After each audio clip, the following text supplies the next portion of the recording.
जय माता दी। नवरात्रे शुरू हो रहे हैं और माँ शैलपुत्री का पहला नवरात्रा। कहते हैं कि नवरात्र के पहले दिन इनकी उपासना योगी एवं साधक अपने मन को मूलाधार चक्र में स्थित होकर करते हैं, क्योंकि इसी स्थान से योग साधना का प्रारंभ होता है। माता शैलपुत्री अपने साधकों को साधना में लीन होने की शक्ति, साहस एवं बल प्रदान करती है, साथ ही आरोग्य का वरदान भी देती है। नवरात्र के पहले दिन जो भक्त सच्ची भक्ति उपासना द्वारा उनके इस स्वरूप को जागृत करता है, माता उसका निसंदेह कल्याण करती है। देवी संवाद के अनुसार माता को सफेद एवं लाल रंग की वस्तुएं बेहद पसंद है, इसीलिए नवरात्र के पहले दिन उनके इस स्वरूप के समक्ष सफेद या लाल रंग के पुष्प अर्पित कर लाल सिंदूर लगाएं। गाय के दूध से बने पकवान एवं मिष्ठान का भोग लगाने से माता भक्तों से प्रसन्न होकर उनकी मनोकामनाएं पूरी करती हैं। साथ ही भक्तों के घर की दरिद्रता को दूर करके उनके परिवार के सभी सदस्यों को रोग मुक्त कर देती है। भक्त को संशय रहित होकर माता का पूजन करना चाहिए। मैंने यहाँ पर माता शैलपुत्री यानी प्रथम नवरात्र का आपको पूजन विधि और साथ ही माँ के भोग के बारे में बताया है। इसी तरीके से मैं आपको हर दिन जितने भी नवरात्रे हैं, माता को कैसे प्रसन्न करें, माता को क्या भोग लगाएं, उसके विषय में आपको जानकारी देती रहूंगी। लेकिन साथ ही आप लोगों को एक और चीज़ मैं बताना चाहूँगी कि हम सभी लोग व्रत पूजा पाठ तो कर लेते हैं, जैसे हमें पूरे दिन उपवास रखना है, लेकिन हम एक गड़बड़ करते हैं। जब भी हम व्रत खोलते हैं तो तली भुनी चीज़ों से हम अपने व्रत को पारण करते हैं। टिक्की बना ली, पकौड़ियाँ बना ली, तो इस तरीके से आप अपने व्रत को भ्रष्ट कर देती हैं, यानी वह भ्रष्ट हो जाता है। आपके मन के साथ साथ आपके शरीर का भी बहुत ज़्यादा नुकसान होता है।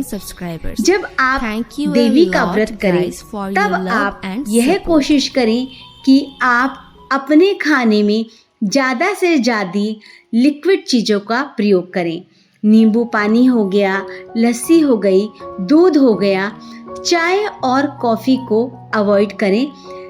जो नवरात्रे हैं वो आपके शारीरिक और मानसिक के साथ साथ आपके धन को भी बचाने वाले हों। यह बहुत मामूली सी चीज़ें हैं, लेकिन अगर आप करते हैं तो आपको इससे ज़्यादा लाभ मिलेगा। आपकी रोगों से रक्षा होती रहेगी। लेकिन अगर आप तले भुने चीज़ें खाएंगे, नमक का ज़्यादा सेवन करेंगे, तो उससे आपकी तबीयत बिगड़ सकती है।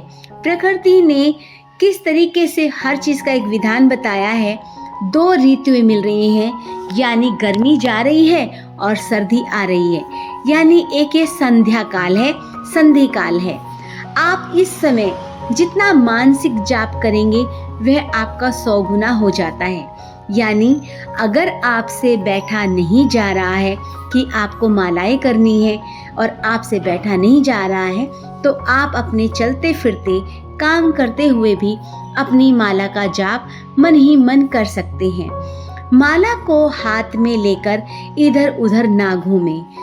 ये एक तरीके से दिखावा ना करें कि आप माला का जाप कर रहे हैं। आप अपनी जिह्वा को तालू में लगाकर मानसिक जाप जितना कर सकते हैं, वह माला के जाप से आपका 100 गुना फलदायी होता है।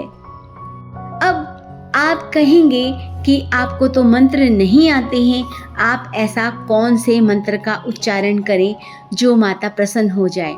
माता प्रसन्न होती है सेवा से, माता प्रसन्न होती है अच्छे कार्य से।